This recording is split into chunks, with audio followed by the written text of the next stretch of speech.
مولاي صل وسلم دائما أبدا على حبيبك خير الخلق كلهم مولاي صل وسلم دائما أبدا على حبيبك خير الخلق كلهم محمد سيد الكونين والثقلين محمد.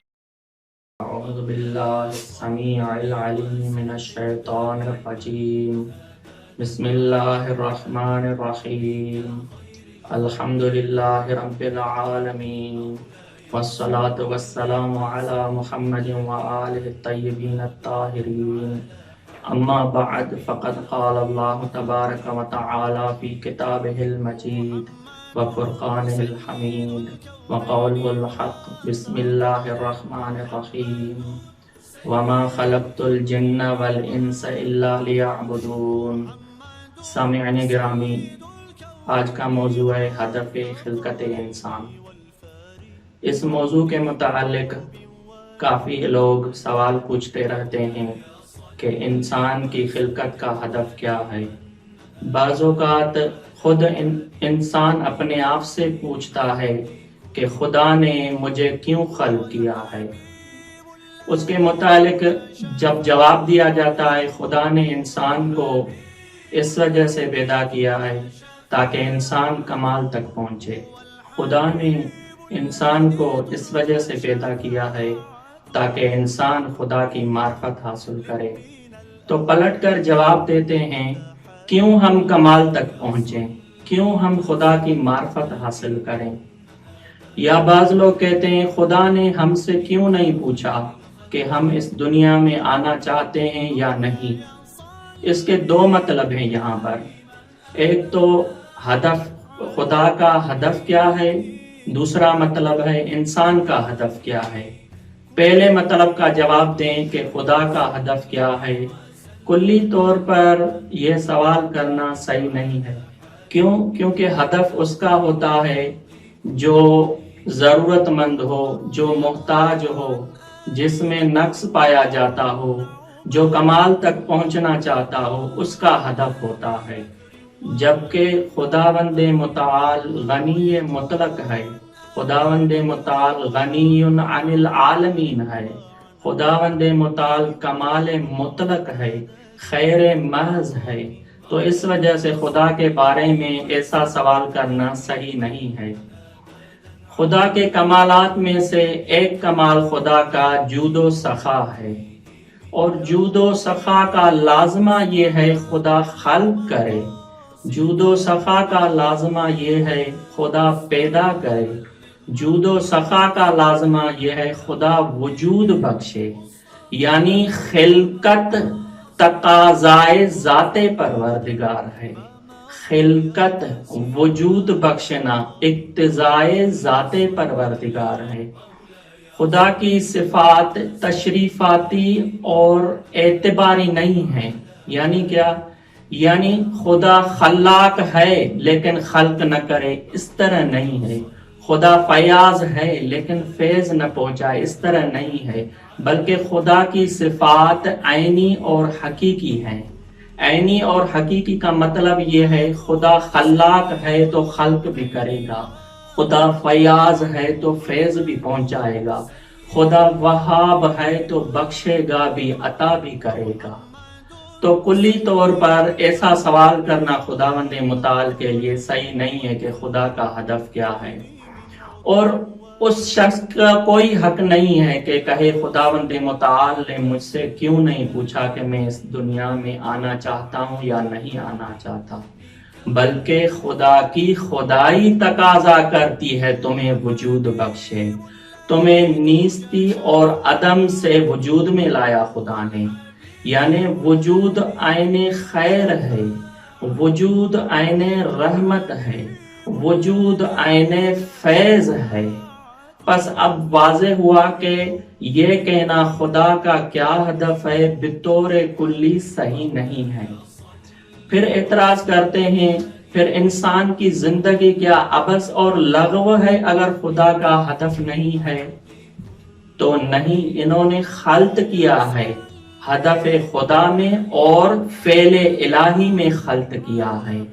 فعل الہی ہدف رکھتا ہے، ہر فعل خدا کا حکمت کے مطابق ہے، کوئی بھی فعل خدا کا اس کی حکمت سے خالی نہیں ہے، کوئی بھی فعل خدا کا اس کی مصلحت سے خالی نہیں ہے۔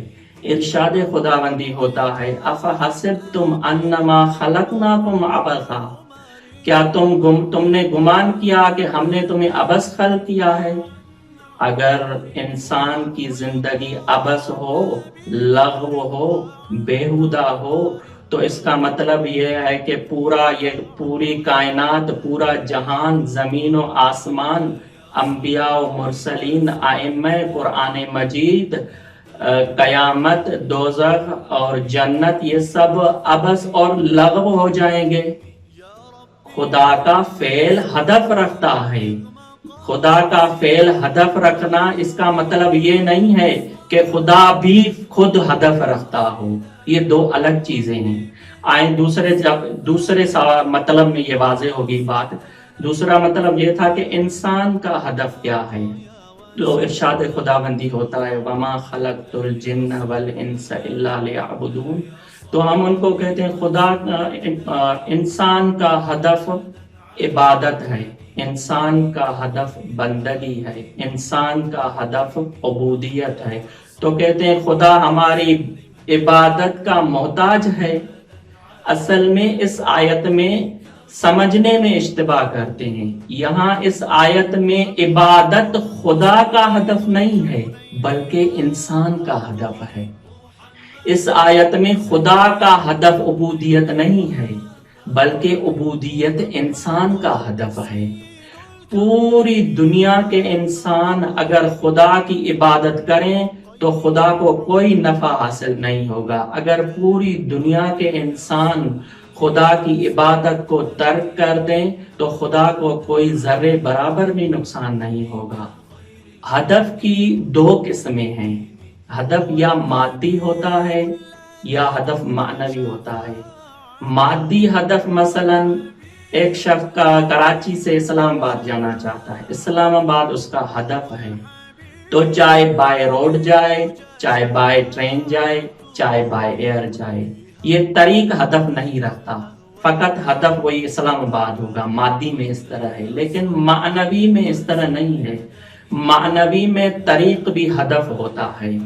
تو یہاں پر عبودیت اور بندگی ہدف ہے لیکن ہدف غائی نہیں ہے، ہدف نہائی نہیں ہے۔ اور بھی ارشاد خداوند متعال ہوتا ہے دوسری جگہ پر الذی خلق الموت والحیات لیبلوکم ایکم احسن عملا، اور دوسرا ہدف آزمائش الہی ہے، یہ بھی ہدف ہے آزمائش الہی لیکن ہدف نہائی نہیں ہے، ہدف غائی نہیں ہے۔ یہ اہداف ہیں لیکن ان کو اہداف میانی کہتے ہیں، اہداف متوسطہ کہتے ہیں۔ تو پھر ہدف نہائی اور ہدف غائی کیا ہے؟ وہ خود خدا کی ذات ہے، یعنی عبودیت کے ذریعے سے ہمیں خدا تک پہنچنا ہے، بندگی کے ذریعے سے ہمیں خدا تک پہنچنا ہے، عبادت کے ذریعے سے ہمیں خدا تک پہنچنا ہے، اور آزمائش الہی کے بغیر ہم خدا تک نہیں پہنچ سکتے۔ آزمائش الہی بھی ہدف ہے، آزمائش الہی سے بھی گزرنا پڑے گا ہمیں، اور آزمائش الہی کے ذریعے ہم خدا تک پہنچ سکتے ہیں۔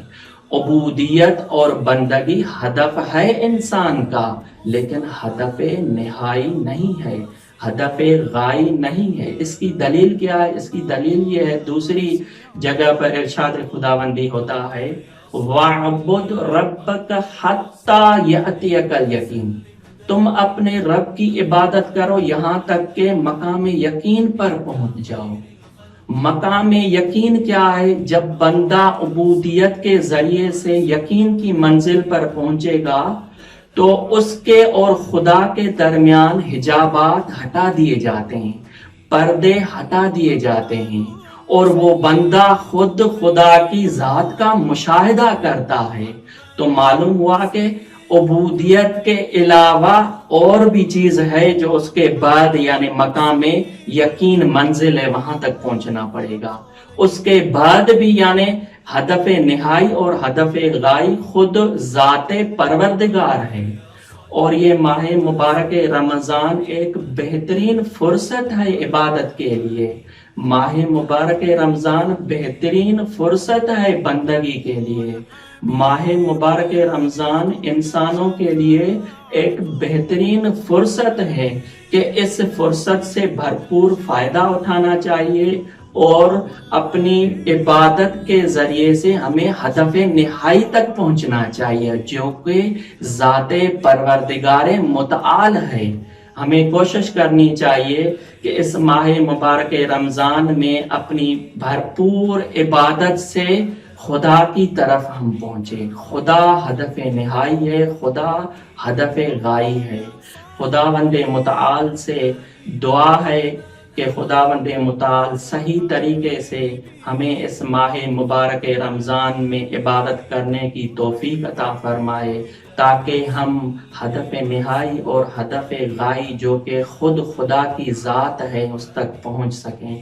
والسلام علیکم ورحمۃ اللہ وبرکاتہ۔